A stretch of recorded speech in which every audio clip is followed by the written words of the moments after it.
अस्सलाम वालेकुम, मैं हूं आपका दोस्त असद और आप देख रहे हैं कोडेक्स टेक। तो आज का हमारा टॉपिक है नेटवर्क प्रोटोकॉल और टीसीपी आईपी। तो आइए स्टार्ट करते हैं। तो सबसे पहले हम बात कर लेते हैं नेटवर्क प्रोटोकॉल की। तो प्रोटोकॉल किसे कहते हैं? प्रोटोकॉल कहते हैं सेट ऑफ द रूल्स। अगर ये डेफिनेशन प्रोटोकॉल नेटवर्क प्रोटोकॉल की इनफ है। अगर आपसे कोई फर्दर इंफॉर्मेशन चाहता है, यानी कि वो कहता है कि आप इसको डिस्क्राइब करें, तो आप कह सकते हैं which are use in the digital communication to connected network devices and exchange information between them. यानी कि ये दो डिवाइसेस को जो इंटरनेट से कनेक्टेड होती हैं उनको उनके दरमियान में कनेक्शन बिल्ड करता है, और ताकि वो अपनी इन्फॉर्मेशन को शेयर कर सके। ये इसकी नेटवर्क प्रोटोकॉल की फुल डेफिनेशन है। उसके बाद हमारे पास आ जाता है टाइप ऑफ प्रोटोकॉल्स, यानी कि प्रोटोकॉल्स की कितनी टाइप हैं। सबसे पहले जो आता है वो है टीसीपी आईपी। टीसीपी आईपी सबसे बेसिक जो प्रोटोकॉल होता है वो टीसीपी आईपी ही होता है। किसी भी कोई भी सिस्टम अगर काम कर रहा होता है नेट के ऊपर या कम्युनिकेट कर रहा होता है, हमारे मोबाइल डिवाइसेस भी अगर एक दूसरे से कम्युनिकेट कर रहे होते हैं तो वो भी टीसीपी आईपी के थ्रू ही कर रहे होते हैं। उसके बाद आ जाता है एचटीटीपी, उसके बाद आता है एसएमटीपी, उसके बाद आता है पीओपी, और उसके बाद आईएमटीपी, उसके बाद आ जाता है पीयूपीपी, उसके बाद आता है पीपीपी, और उस आखिरी में आता है एफटीपी। ठीक है, तो ये हम इन सब के बारे में पढ़ेंगे। तो फिलहाल आज का हमारा टॉपिक है टीसीपी आईपी, यानी कि transmission communication protocol and internet protocol. हम अब बात कर लेते हैं टीसीपी आईपी की। टीसीपी आईपी स्टैंड होता है ट्रांसमिशन कम्युनिकेशन प्रोटोकॉल और इंटरनेट प्रोटोकॉल।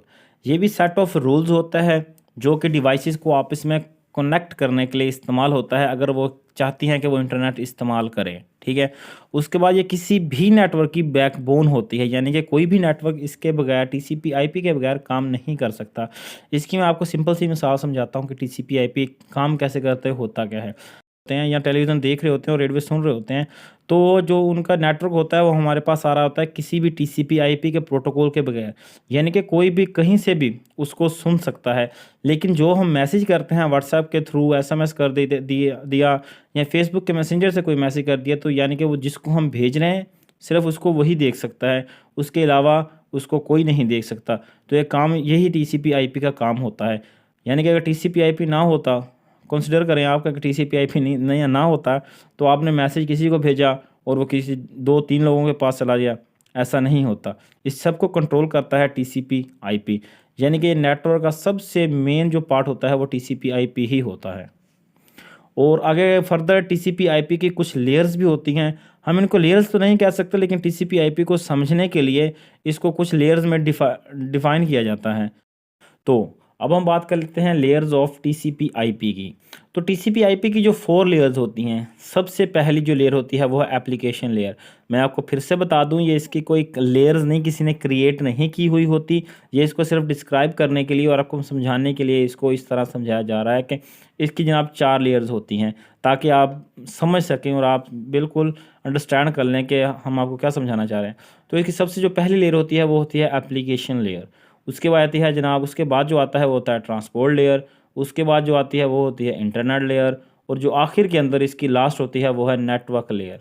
हम सबसे पहले बात कर लेते हैं अपनी सबसे फर्स्ट लेयर यानी कि एप्लीकेशन लेयर की। सबसे जो मेन काम होता है और सबसे जो अपर पे होती है इसके अंदर वो होती है एप्लीकेशन लेयर।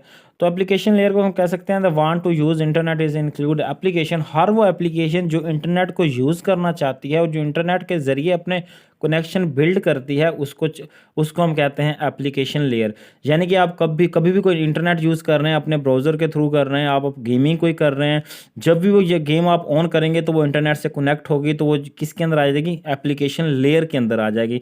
कि वो जब जब ओपन हुई तो उसने उसी टाइम इंटरनेट लिया और इंटरनेट के ज़रिए वो उसे कम्युनिकेट दूसरी डिवाइसेस के साथ, अगर आपने अपना यानी कंप्यूटर से किसी सर्वर पे कनेक्ट हुए हैं यानी कोई चीज़ डाउनलोड कर रहे हैं यूट्यूब से, तो वो जैसे ही आप अपना यूट्यूब को ऑन करके किसी सॉन्ग या मूवी पे क्लिक करेंगे तो वो आपको सीधा कहाँ ले जाएगा? यूट्यूब के सर्वर के ऊपर।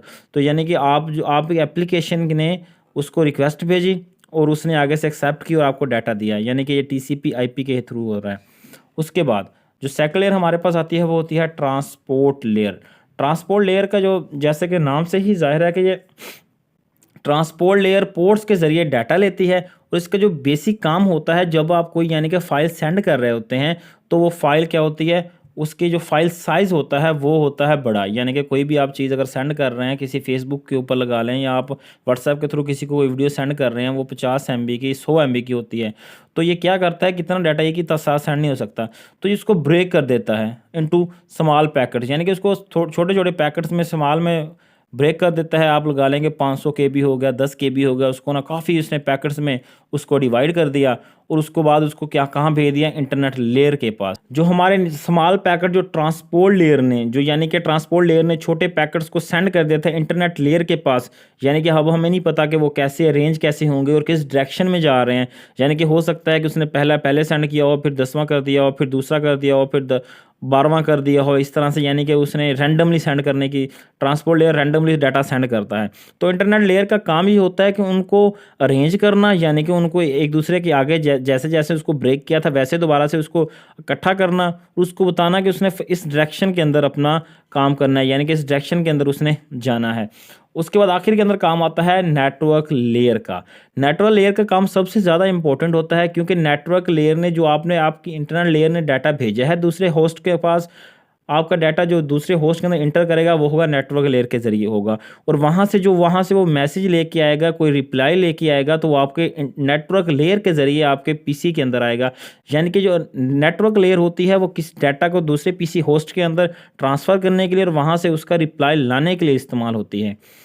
तो आई होप कि आपको ये सब अच्छी तरह से समझ आ गया होगा। अगर कोई चीज़ समझ ना आए तो आप कमेंट कर सकते हैं नीचे।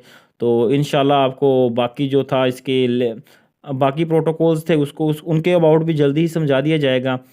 तो आप बताइएगा सबसे पहले किसके ऊपर वीडियो बनाया जाए।